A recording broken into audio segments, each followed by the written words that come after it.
Part 1. Recognizing the problem, the nature and essence of addictions. Table of contents. 1. What addictions are and why they occur. 2. How the Stoics viewed pleasures and attachments. 3. The principle of the dictatorship of the passions. Epictetus. He who is overcome by passion is not free. 4. How to recognize addictions in your life. Self-examination as the first step toward liberation. We often put off important matters until later. Why does this happen? At the root are inner fears and delusions. We think that there is enough time ahead, or that the outcome is worth waiting for the perfect moment. However, the Stoics taught otherwise. Epictetus said, "People are not concerned with what happens, but with their opinion of it." What does that mean? We often exaggerate the difficulty of a task, focusing on the possible difficulties rather than the first steps.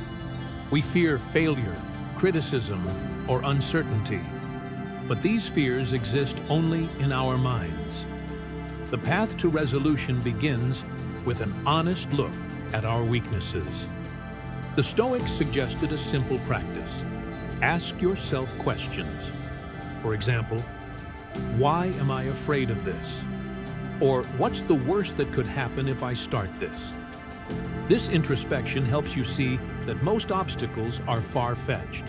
By recognizing them, you are already taking the first step toward freedom.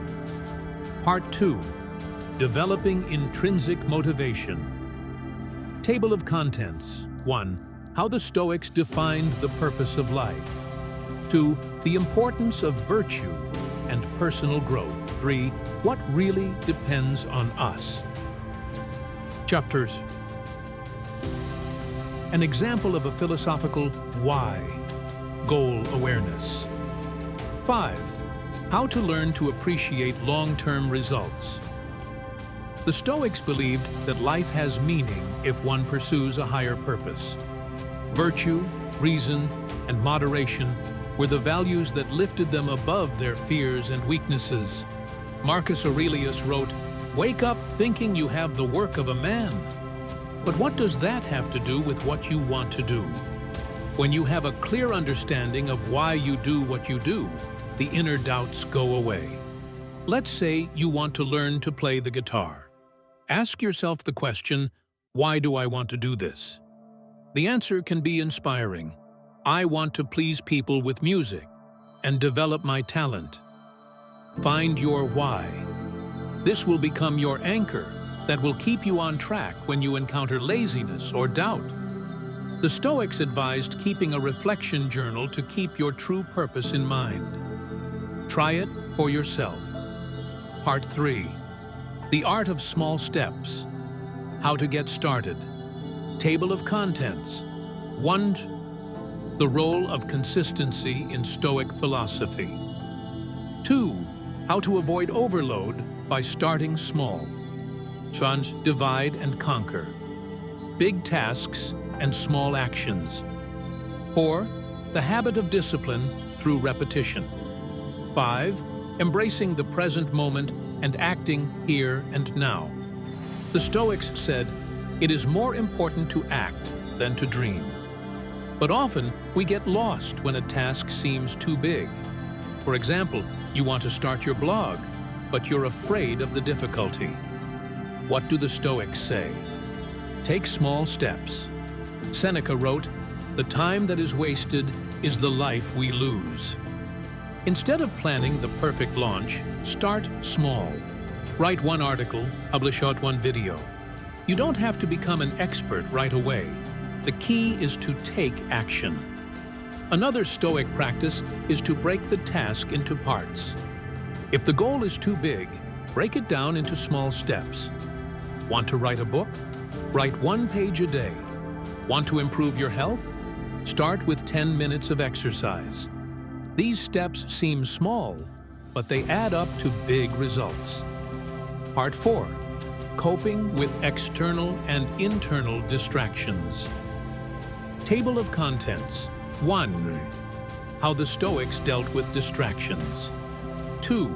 Wisdom in filtering out the unnecessary. 3. Controlling emotions and reactions. 4. Resilience to criticism and negativity. 5.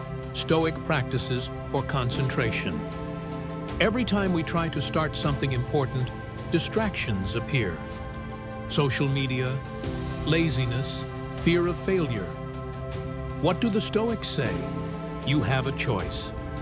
Epictetus wrote, "You can only control your own actions, not other people's reactions." Control your environment. If social media distracts you, limit your use of it. If you fear criticism, remember that other people's opinions don't determine your worth. If you doubt yourself, ask the question, what do I have to lose if I never try this? Practicing concentration is important too. Try a silent hour, for example. During this time, put away all distractions and focus completely on the task at hand. You'll be surprised at how much more productive your work becomes. Part 5. Strengthening results. Stoic practice every day. Table of contents. 1. Repeating and reinforcing good habits. 2. The principle of the moment of mori as an incentive for action. 3. How to avoid burnout. 4. Practicing gratitude and contentment with small things, a perspective. Life as a process, not a race. Achieving something is important, but it is even more important to maintain the result. The Stoics taught that growth is a continuous process. Marcus Aurelius wrote, "Every day is worth living, worth living." The first step to strengthening your